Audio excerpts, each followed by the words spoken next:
I get comments saying, "Sit up straight, Jeremy, you're slouching," and I will remember that. So do inform me as to what I should be doing. Hi, I'm Jeremy Cordo. Pete's here, Gary's here, you're here. Welcome to the Court of Public Opinion for our Thursday broadcast.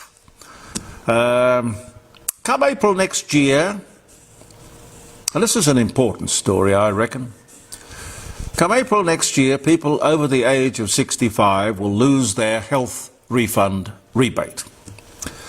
This was designed to keep elderly people out of the public health system and provide an incentive to look after ourselves, which we are all, I believe, keen to do, to whatever degree we can. Socialists, of course, are not like that. The more people who are dependent upon the government, the more they like it. The government and the recipients. 3.2 million elderly Australians will be affected by this decision to can the rebate. Driven out of private health insurance into the public health system, which can ill afford new arrivals. Anyway, I saw Mark Butler, Minister for Health, the minister responsible for this strange decision. He said, they all look down the barrel of the camera. I've been to media training, I think, so they know sort of how to look sincere. Can't remember who said that.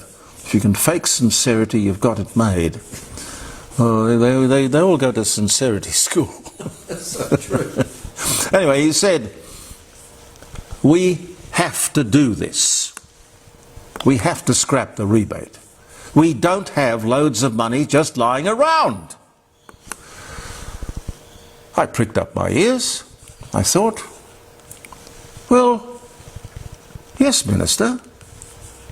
It seems you do. Perhaps I can help. It's priorities, sir. Here are some of your priorities. Money, just lying around? Well, your government has spent $100 million on a failed Bureau of Meteorology website. And its replacement is going to cost, I don't know how much more. The $100 million job didn't work very well. Never worked.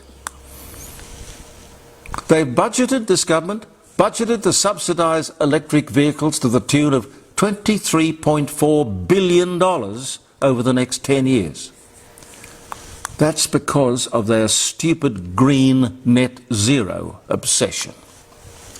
No money lying around. No money lying around. The subsidy to keep over 65-year-olds in private health insurance costs us, not you, us, just $7.9 billion. Little compared to the $23.4 billion for the purchases of electric cars. Priorities, Mark Butler, priorities. Look, I found some more money lying around. I'm good at that. $65 million to subsidise journalists in billion-dollar media organisations. $500 million for a rugby league team for Papua New Guinea. What business is it of ours? $4.2 million for a stayover in a luxury South Pacific resort for the COP31 delegates, including, of course, the airhead Chris Bowen. $132 million to the people of the Gaza Strip. Wow, 132 million Australian dollars, taxpayer dollars, to the people of Gaza since 2023. You remember, that was when these guys ran across the border and slaughtered and raped Israelis. You remember that? What did the Aboriginal Dharma Festival cost us? And what did it produce apart from program segments for the ABC? You may have some more suggestions for Minister Butler. Ring me tomorrow and suggest a few. We could save money. We could save a lot of money and use it to reinstate the over 65 private health insurance rebate. Money much better spent. We will cost you more in public hospitals, believe me. Countless, stupid, pork-barrelling, wasteful grants. I'll go and look for a few more and have them for you next week. Gay festivals, all kinds of stuff. Research that is being funded that you wouldn't even believe. Waste everywhere we look. And yes, Minister, I accept the fact that you don't consider we, over 65-year-olds, are a priority. Okay, see where that gets you. They had another one of those mass citizenship ceremonies in Sydney the other day. Tony Burke's southwestern Sydney suburbs. As you might know, this subject came up. I think it was Maria who brought it up, and I know Pete brought it up with me as well, around the dining room table, live streaming radio show, which you will hopefully take part in tomorrow as well. Government is setting as many people up as possible for citizenship. Get them on the rolls before the next election. They are very, very clever political operators, these people. The photograph I saw, and I think this was the one that Pete showed me, was one of those mass citizenship ceremonies. There were four flags. Now, I can imagine swearing allegiance to the Australian flag, but four flags? They were swearing allegiance to the Australian flag, and I assume the Aboriginal flag, and the Torres Strait Islander flag, and the gay flag, the rainbow flag. I can't imagine what the agenda of these people might be. Poor new citizens are being presented with a fairly confused picture of what it is to be an Australian. Racist, traditional, contested, confused, and queer. Something in there for everyone. It's weird. It truly is weird. Or maybe just queer. No. The new Premier of Victoria, Ben Carroll, said, I like listening to this stuff because I can come down to my garage here on a Tuesday and a Thursday and quote it to you. Ben Carroll said, in my government, integrity will not be optional. You probably heard it too. It got a lot of runs. In my government, integrity will not be optional. What he should be saying, of course, is that integrity will not be negotiable.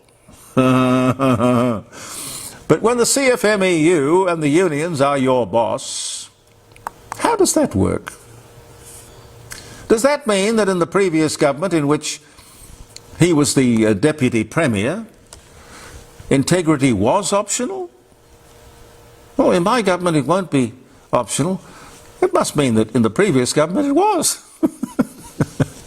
What are you saying, dear boy?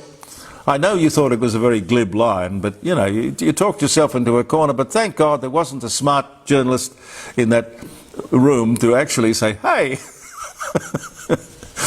have you suddenly discovered integrity? Wow. I suggest you have discovered the need for political survival. Now, in setting up a Royal Commission into the corrupt CFMEU, and what could be $36 billion worth of wasted public money, remember, Jacinda Allen's husband was an official in the CFMEU. You were very quick to announce a Royal Commission, which is good. But why didn't you speak up before when Jacinda refused a Royal Commission over and over again?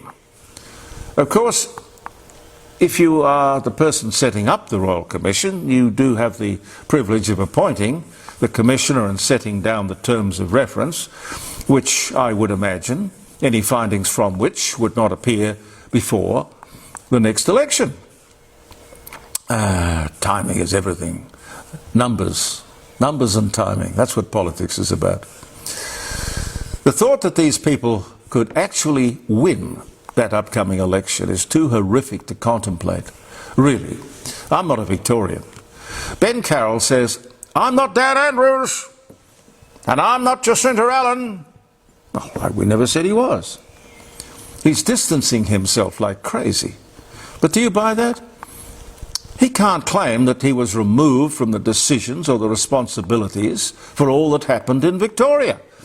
I know that they are basically just trying to save the furniture. Well, good luck with that. He promised to her face that he would not challenge her. Then, well, of course he did. He said, well, I changed my position. Sounds remarkably like Anthony Albanese's defence. I didn't lie. I just changed my position. I'm sorry, that doesn't wash. I admire your spunk for trying, but quite frankly, you're liars. Now, I won't get into this too far because it's now subject to Gina Rinehart's legal action against the ABC. That program, Race Around the World, and the things it broadcast about and against Gina Rinehart, I find unbelievable. Anyway, I'll put that to one side. I also think this woman, who has given over $1 million to our triumphant swimmers for winning at the Commonwealth Games,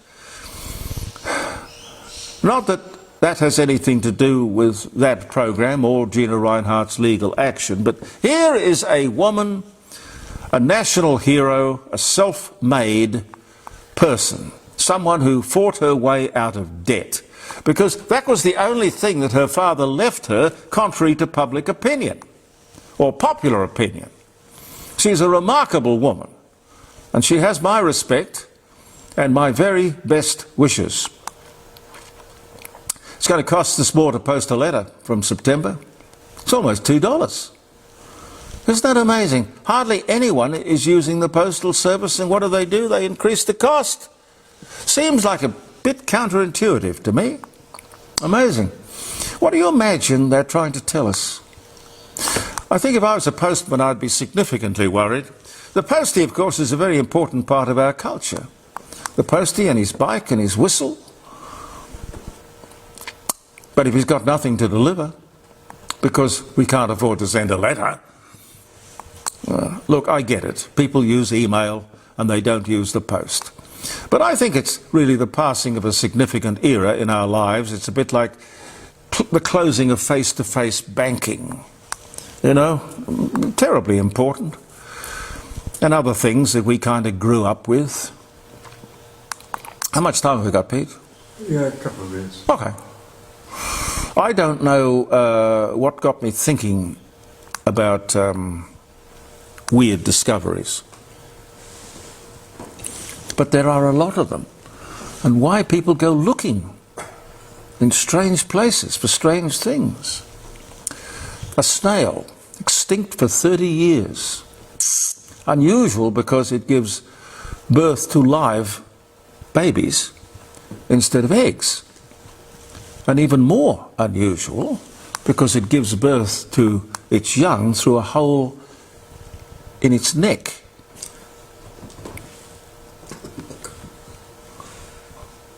I mean, it puts the dangers of necking in a whole new light.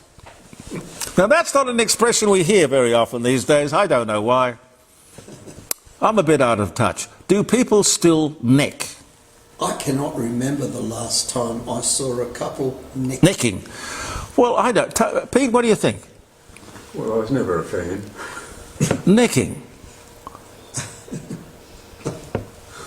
Maybe you can. Mind you, the driving Maybe you can ring me tomorrow and tell me about your necking experience.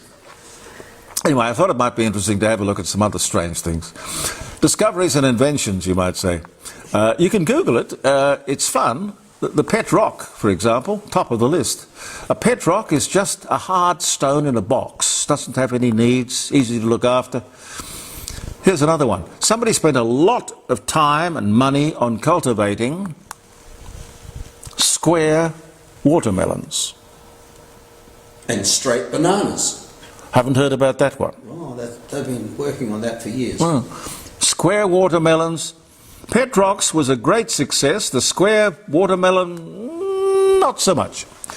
Gary Dahl became a millionaire almost overnight. He sold more than 5 million pet rocks at $3.95 each back in 1975. I wonder what he's doing now. He's probably in jail. Anyway, every rock came with a hilarious 32-page training booklet on how to make the rock sit and stay. Zero maintenance and the perfect gift. Here's another one. Somebody put an ad in an American newspaper. This is your last chance to send in your dollar today. And there was a box number. Fear of missing out. FOMO. Hundreds and hundreds of thousands of people sent in their dollar to see what would happen. Only in America. Well, he couldn't get into trouble. He didn't promise anything. It's a perfect idea. It's always canned mountain air. Yes, that's right. Yes, canned mountain air is another one. Somebody came up with a shoe umbrella. Little umbrellas that you attach to your shoes to keep them dry in the rain. A DVD winder. Pete? Yeah. A DVD rewinder. A motorized device specifically to rewind compact discs that don't need rewinding. Right? Diet water marked as 0 calories and 0 carbs, which is exactly what regular water gives you right out of the tap. Who said there was one born every minute? Well, I can tell you, there are millions born every minute. Suckers, I mean. And they give a sucker an even break. Was that? I think that was W.C. Fields. It was. W.C. Fields. Never give a sucker an even break. Have I got time to do some dates, Pete? Yeah. It's a Thursday. Looking forward to your company tomorrow, 9 o'clock till 12, live streaming around the dining room table. JeremyCordeau.com, that's what you go to, or Simple Radio. You can pick us up on Simple Radio. Free download. Yeah, free download. Yes, everything's free. August the 6th.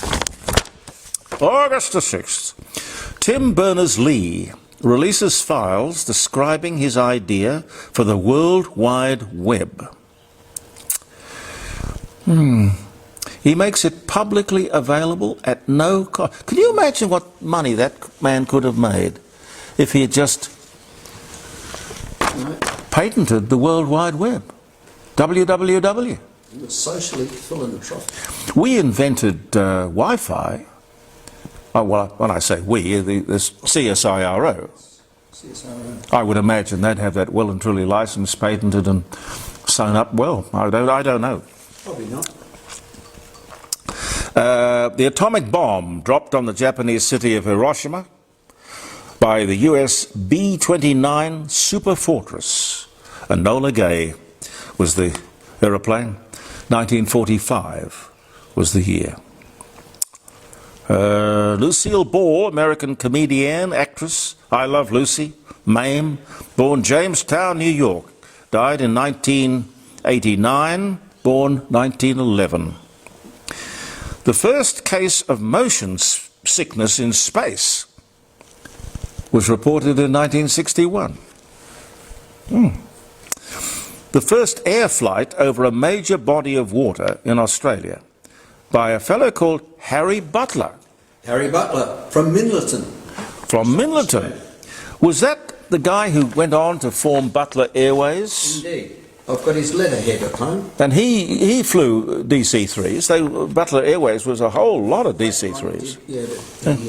He died in a crash. 1919, first air flight over a major body of water. Harry Butler.